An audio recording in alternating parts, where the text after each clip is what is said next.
Ang aga mo ngayon, Caitlin, ha? Buti naman marami pa kasi mga laundry na dapat tiklupin. Yung kay Mrs. Reyes, ilang araw na di nakukuha.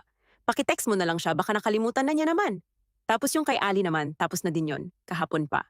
Follow up mo palagi para di matambak dito sa shop. Good morning, handsome boy.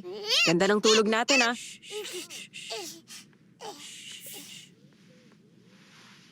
Bilis na, late ka na naman.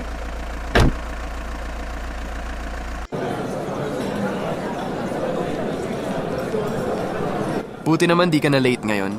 Ay oo nga pala, patingin ako ng assignment mo. Check ko lang kung may mali ako.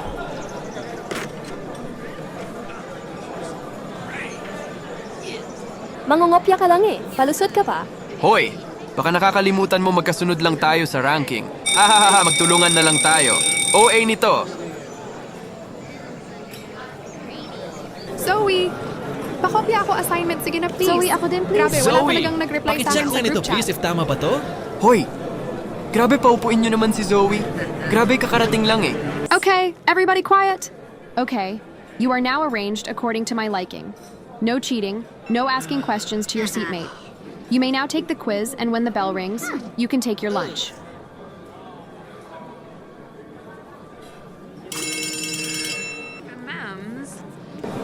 Uy, tabi tayo.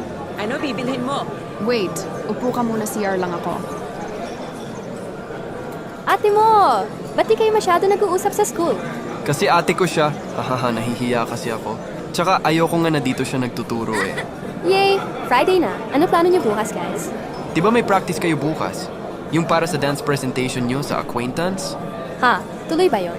Tuloy pala yung dance presentation natin? Akala ko hindi. Shit! Nakakahiya. Sige na, Zoe. Sorry kasi sabi ni Mrs. Reyes may plus points din yun. Alam mo naman grades ko. Okay lang naman. Pero kasi, sa Wednesday na yung acquaintance natin. So meaning bukas, and Sunday na lang tayo, pwede mag-practice. May speaker ka ba? Pwede dalhin mo sa court bukas. Pahiram muna kami. O sige. Rentahan nyo ha, di joke lang. Sige, sure, dadaling ko bukas. Magbabasketball din naman kami ni Watson bukas eh. Okay, goods na. Thank you, ha? Para talaga silang may sariling mundo pag nag-uusap? Nakikita niyo pa ba ako dito? Hello? Parang anino na lang ako dito, ha? Ah, sige guys. Balik na ako sa classroom.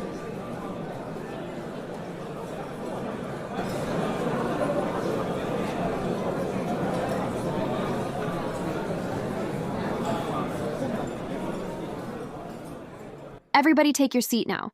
The exam is starting.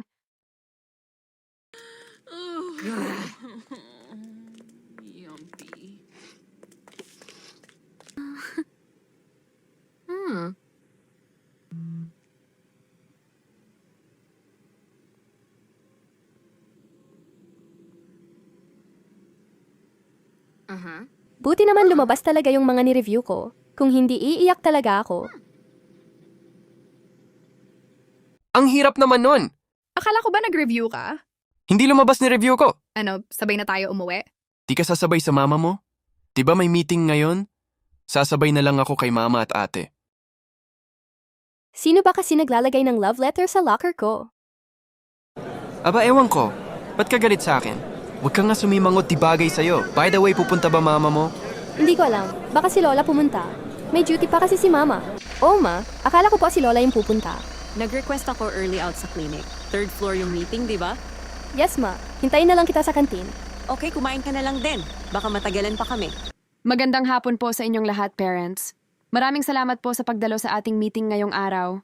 Nandito po tayo upang pag-usapan ang nalalapit na acquaintance party ng ating paaralan, isa sa mga pinakaabangang events ng ating mga estudyante. Excited po akong ibahagi sa inyo ang napili nating tema para sa taong ito, Garden Glow, Blossoms at Dusk. Isa po ito sa napagdesisyonan ng ating current SSG leader, si Miss Zoe Claire Cullen. 'Di ba anak mo 'yon? Sa sobrang busy ko, hindi ko na nalaman na SSG president pala si Zoe. Ang concept po nito ay floral garden inspired, na may warm sunset colors, soft pastel accents, at eleganteng garden party vibes. Sigurado po akong magiging napakaganda ng ating selebrasyon. Gaganapin po ang ating acquaintance party sa darating na Miyerkules, alas 5 ng hapon, dito mismo sa ating school quadrangle. Para naman po sa mga gastusin, magkakaroon tayo ng cash contribution na 1,200 pesos kada estudyante. Ang halagang ito ay ilalaan para sa tables and chairs, catering services, venue styling, decorations, sound system, at iba pang pangangailangan para sa programa.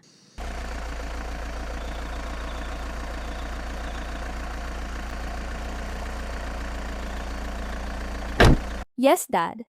Nakapunta po si Mommy. Hindi ko po talaga sinabi sa kanya na ako yung SSG president. Para ma-surprise po siya. Super excited po ako sa acquaintance party namin, Dad. Oo nga pala. May dance presentation kami. Akala ko hindi na yung tinuloy kasi wala naman sa program. So may practice po kami bukas. Nakakahiya nga po eh. Ma, pwede ba ako dun matulog kina Lola ngayon? Promise po maaga po ako uuwi bukas. Sige, basta agahan mo bukas ha. Remember, it's Saturday. It's your time para sa mga gawaing bahay. Bye, Ma.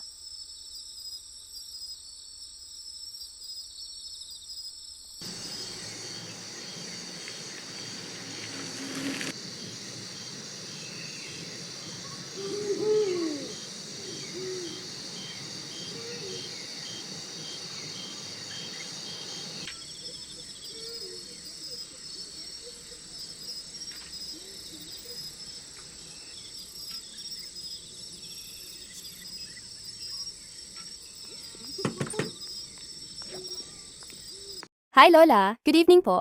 Oh, apo naparito ka? Umalis ba mama mo? Wala po, nasa bahay po sila, ni Kai. Gusto ko lang po dito matulog tonight. Namiss ko po kayo eh.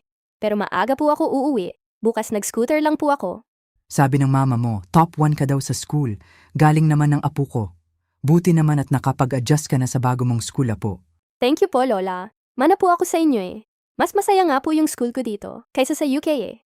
Talaga? Naku, para dito ka talaga, apo. O siya, sige, maglaro na kayo at ako'y magpapahinga na. Ano ba yan, Zoe? Akala ko ba maglalaro tayo, ba't mo naman dinala dito assignment mo? Multitasking tawag dyan. Kaya ka pasang awa eh. Tsaka kokopyahin mo din naman to. Kunwari ka pa. Diba, Ana? Sumbong kita kay mama kuya. Masang awa ka pala. Hoy, nandyan si Mama at Papa, baka marinig ka.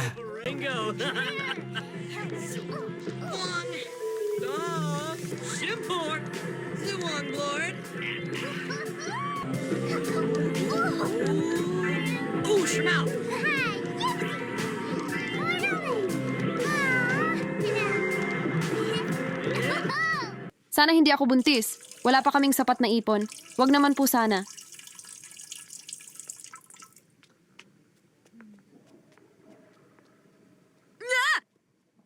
Diyos ko po! San ko naman kukunin ang perang panggastos sa panganganak ko? Pero iniinom ko naman lagi yung pills ko paano nangyari to.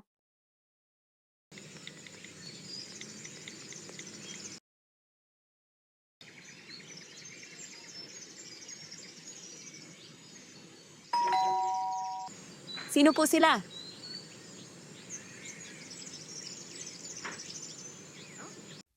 Hana po, classmate ni Zoe. Nandito po ba si Zoe? Naku, wala pa siya dito. Natulog kasi siya dun sa bahay ng lola niya kagabi. Pero siguro pa uwi na yun. Sabi kasi niya kagabi maaga siya uuwi. Okay, hintayin ko na lang po.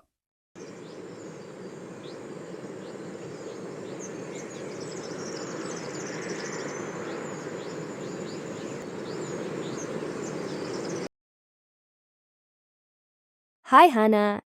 Ang aga mo naman. Naku, may mga kailangan pa kong gawin. Saturday kasi ngayon may mga chores ako. Hindi ako pwedeng umalis pag di ko natatapos.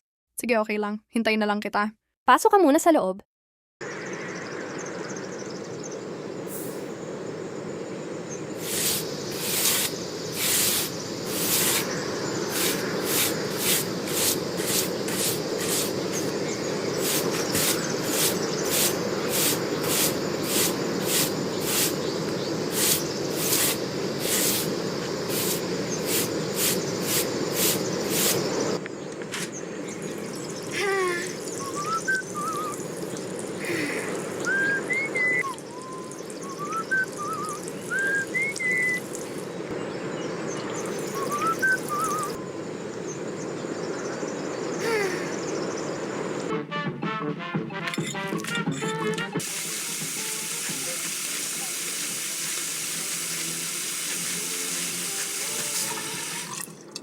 Kita na lang tayo sa court.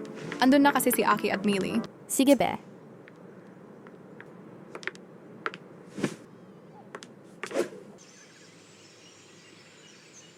Alis na ko, ma. May practice lang kami sa court. Ingat ka! Hi, Ana.